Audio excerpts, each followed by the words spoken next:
दोस्तों नमस्कार, स्वागत है एक बार फिर से आज की बड़ी और ताजा खबरों में। आपको बता दें कि किसान आंदोलन के समर्थन में आए हनुमान बेनीवाल संसद की तीनों समितियों से दिया इस्तीफा। वहीं एक बार फिर से कांग्रेस की कमान संभालेंगे राहुल गांधी। सोनिया गांधी की बैठक में हुआ बड़ा फैसला। वहीं राहुल गांधी के करीबी केसी वेणुगोपाल और रणदीप सिंह सुरजेवाला कांग्रेस की बैठक में नहीं हुए शामिल। वहीं बिहार में एक्शन में आए तेज रफ्तार तेजस्वी यादव चुनाव में हार की करेंगे समीक्षा। वहीं बीजेपी में शामिल हुए शुभेंदु अधिकारी। अमित शाह बोले अकेली रह जाएंगी ममता बनर्जी, हम जीतेंगे 200 प्लस सीटें। वहीं बिहार में पहली बार होंगे ईवीएम से पंचायत चुनाव। ईवीएम खरीद के लिए सरकार ने किया बजट मंजूर। वहीं ममता बनर्जी को हराने के लिए बीजेपी का साथ देंगे 10,000 सामाजिक संगठन। वहीं कृषि कानूनों पर आज से किसान वर्सेस किसान समर्थन में 20,000 लोग करेंगे प्रदर्शन। और भी बड़ी खबरों को जानने के लिए वीडियो के एंड तक बने रहिए हमारे साथ। बस आपसे निवेदन है, कृपया वीडियो को लाइक कर दें, चैनल को सब्सक्राइब कर लें और घंटी बटन जरूर दबा दें। वहीं पहली बड़ी खबर, आज भारत में पिछले 24 घंटे में कोरोना वायरस के 26,624 नए मामले सामने आए, जिससे अब कुल मरीजों की संख्या बढ़कर 1 करोड़ के पार निकल गई और पिछले 24 घंटे में ही 341 लोगों की मौत हो गई। वह अगली बड़ी खबर, किसान आंदोलन के समर्थन में आए हनुमान बेनीवाल संसद की तीनों समितियों से दिया इस्तीफा। जी आपको बता दें कि राष्ट्रीय लोकतांत्रिक पार्टी के अध्यक्ष और सांसद हनुमान बेनीवाल ने संसद की तीनों समितियों से इस्तीफा दे दिया। उन्होंने लोकसभा अध्यक्ष ओम बिरला को अपना इस्तीफा भेजा है। उन्होंने कहा कि बाड़मेर में उन पर हुए हमले की अब तक कोई जांच नहीं की गई है। उसके अलावा बेनीवाल ने कृषि कानून का भी खुलकर विरोध किया है। उन्होंने कहा कि तीनों कानून किसान विरोधी हैं और इसे जल्द से जल्द वापस लिया जाना चाहिए। बेनीवाल के मुताबिक उन्होंने संसद में कई मुद्दे उठाए जो लोगों के हित में थे, लेकिन उन पर कभी विचार नहीं किया गया। उन्होंने कहा कि नए कृषि कानूनों से किसानों का कोई भी फायदा नहीं होने वाला है। किसानों के हित को देखते हुए मैंने किसान आंदोलन का समर्थन किया है। अब मैं तीनों समितियों के सदस्य पद से त्यागपत्र दे रहा हूं। आपको बता दें कि इससे पहले आरएलपी की प्रदेश कार्यकारिणी की बैठक आयोजित की गई थी। इस बैठक के बाद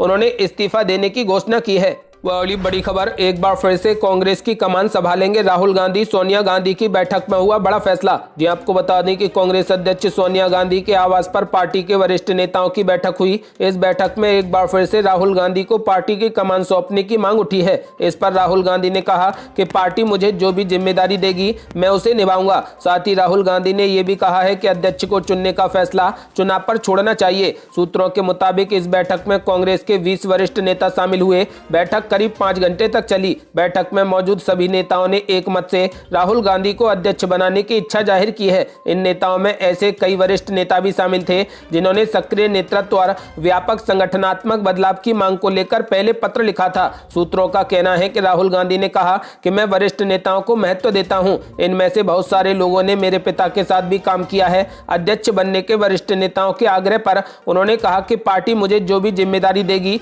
उसे निभाने के लिए मैं तैयार हूं। बड़ी खबर, राहुल गांधी के करीबी केसी वेणुगोपाल और रणदीप सिंह सुरजेवाला कांग्रेस की बैठक में नहीं हुए शामिल। जी आपको बता दें कि कांग्रेस की अंतरिम अध्यक्ष सोनिया गांधी के घर पर शनिवार को हुई आपात बैठक में पार्टी के पूर्व राष्ट्रीय अध्यक्ष और केरल के वायनाड से सांसद राहुल गांधी के करीबी सहयोगी केसी वेणुगोपाल और रणदीप सिंह सुरजेवाला शामिल नहीं हुए। इससे सियासी बाजार काफी गर्म हो गया है। लोग इसके अलग अलग मायने भी निकाल रहे हैं। बता दें कि कांग्रेस पार्टी के 23 नेताओं ने इस साल अगस्त में कांग्रेस की अंतरिम अध्यक्ष सोनिया गांधी को पत्र लिखकर पार्टी नेतृत्व में सुधार की मांग की थी, जिसके बाद ये आपात बैठक बुलाई गई थी। आपको बता दें कि इस आपात बैठक में एक बार फिर से राहुल गांधी कांग्रेस पार्टी की कमान संभालेंगे।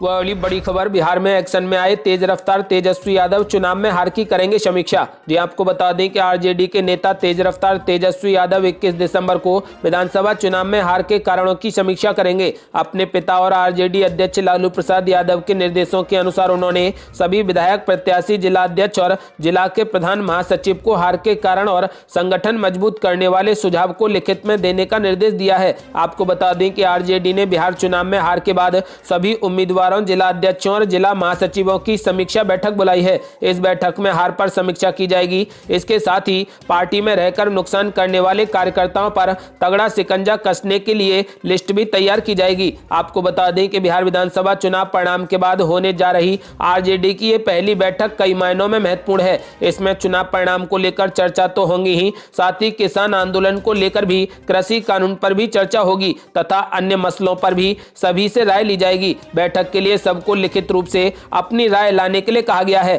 वो अगली बड़ी खबर, बीजेपी में शामिल हुए शुभेंदु अधिकारी। अमित शाह बोले अकेली रह जाएंगी ममता बनर्जी, हम जीतेंगे 200 प्लस सीटें। जी आपको बता दें कि पश्चिम बंगाल की राजनीति में आज का दिन सियासी घटनाओं से भरा रहने वाला है। केंद्रीय गृह मंत्री और बीजेपी के गद्दावर नेता अमित शाह अपने 2 दिवसीय दौरे पर पश्चिम बंगाल में हैं। उन्होंने पश्चिम मिदनापुर में रैली की। इस दौरान शुभेंदु अधिकारी सहित टीएमसी, लेफ्ट और कांग्रेस के 1 सांसद, 9 विधायक, 1 पूर्व मंत्री, 1 एमओएस, 13 काउंसलर और 45 चेयरमैन तथा जिला पंचायत के 2 अधिकारी बीजेपी में शामिल हो गए। रैली में अमित शाह और शुभेंदु अधिकारी ने ममता बनर्जी सरकार पर जमकर हमले किए और दावा किया है कि इस बार बीजेपी 200 से ज्यादा सीटें जीतकर पश्चिम बंगाल में सरकार बनाएगी। आपको बता दें कि पश्चिम बंगाल में अगले साल विधानसभा चुनाव होने वाले हैं। उससे पहले टीएमसी के कई विधायकों ने पार्टी और विधायकी से इस्तीफा देते हुए ममता बनर्जी को बड़ा झटका दे दिया है। सबसे अहम बात यह है कि ऐसे क्षेत्र के विधायक टीएमसी छोड़ बीजेपी का दामन थामने की तैयारी में हैं,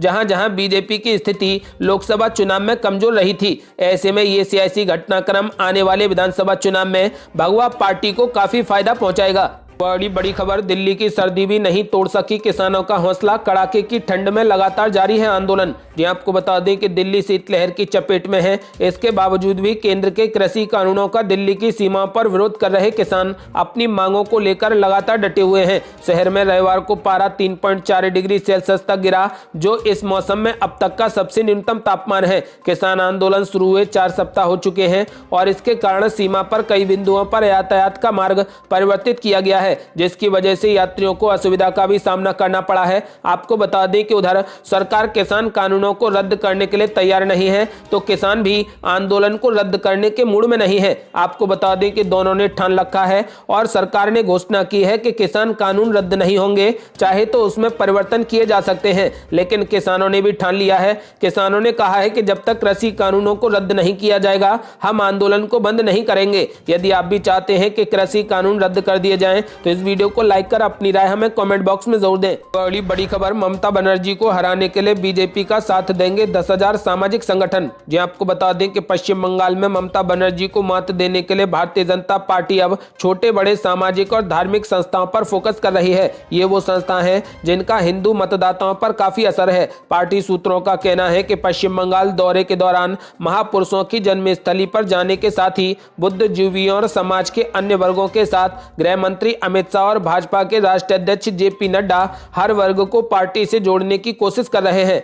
वह बड़ी खबर, बिहार में पहली बार होंगे ईवीएम से पंचायत चुनाव। ईवीएम खरीद के लिए सरकार ने किया बजट मंजूर। जी आपको बता दें कि बिहार में पहली बार मार्च से मई के बीच प्रस्तावित पंचायत चुनाव में ईवीएम का इस्तेमाल होगा। इससे पहले अभी तक पंचायत चुनाव बैलेट पेपर से होते रहे हैं। सूत्रों के हवाले से ये खबर आ रही है कि पंचायत चुनाव के लिए जो ईवीएम की खरीद की जानी है, इसके लिए उच्च स्तरीय स्वीकृति मिल गई है। प्राप्त जानकारी के अनुसार राज्य निर्वाचन आयोग द्वारा पंचायत चुनाव कराए जाने और उस पर होने वाले करीब 450 करोड़ के बजट के प्रस्ताव पर जल्द स्वीकृति मिल जाएगी। आपको बता दें कि अब पंचायत चुनाव भी ईवीएम मशीन के द्वारा किए जाएंगे।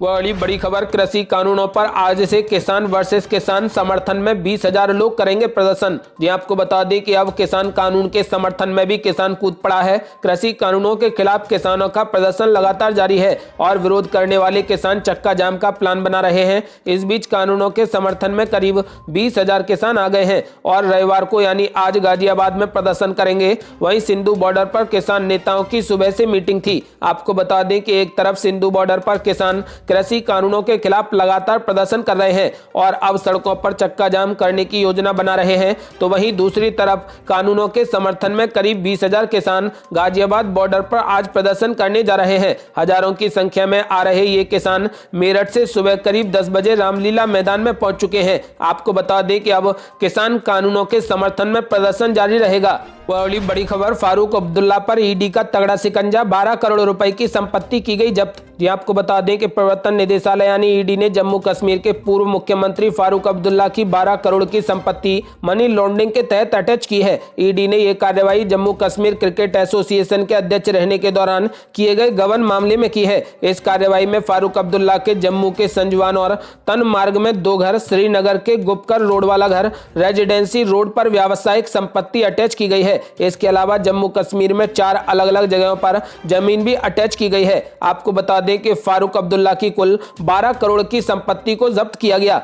बड़ी बड़ी खबर, मुख्यमंत्री खट्टर ने की कृषि मंत्री नरेंद्र सिंह तोमर से मुलाकात, 2 से 3 दिन में निकल जाएगा किसान आंदोलन का हल। जी आपको बता दें कि कृषि कानूनों के खिलाफ पिछले कुछ दिनों से दिल्ली की सीमाओं पर किसानों का आंदोलन लगातार जारी है। जहां एक तरफ किसान कानूनों को रद्द करने की मांग कर रहे हैं, तो वहीं केंद्र सरकार इनमें जरूरत के हिसाब से बदलाव करते हुए बरकरार रखने पर अड़ी हुई है। ऐसी परिस्थितियों में शाम हरियाणा के मुख्यमंत्री मनोहर लाल खट्टर दिल्ली के केंद्रीय मंत्री नरेंद्र सिंह तोमर के आवास पर उनसे मिलने पहुंचे। आपको बता दें कि कृषि मंत्री से मिलने के बाद मुख्यमंत्री खट्टर ने कहा कि मेरा मानना है कि अगले 2 से 3 दिन में सरकार और किसानों में बात हो सकती है। किसानों के विरोध का समाधान चर्चा के माध्यम से निकालना चाहिए। मुख्यमंत्री ने कहा कि इस मुद्दे को जल्द ही हल किया जाना चाहिए। मैं इस संबंध में जल्द ही रक्षा मंत्री राजनाथ सिंह से भी मुलाकात करूंगा। ये थी अब तक की बेहद बड़ी खबरें। यदि आप भी चाहते हैं कि कृषि कानूनों को जल्द से जल्द रद्द कर दिया जाए या फिर इनमें कोई भी जरूरी संशोधन किया जाए, तो इस वीडियो को लाइक कर अपनी राय हमें कमेंट बॉक्स में जरूर दें। जल्दी मिलते हैं बड़ी अपडेट के साथ, तब तक के लिए जय हिंद, जय भारत।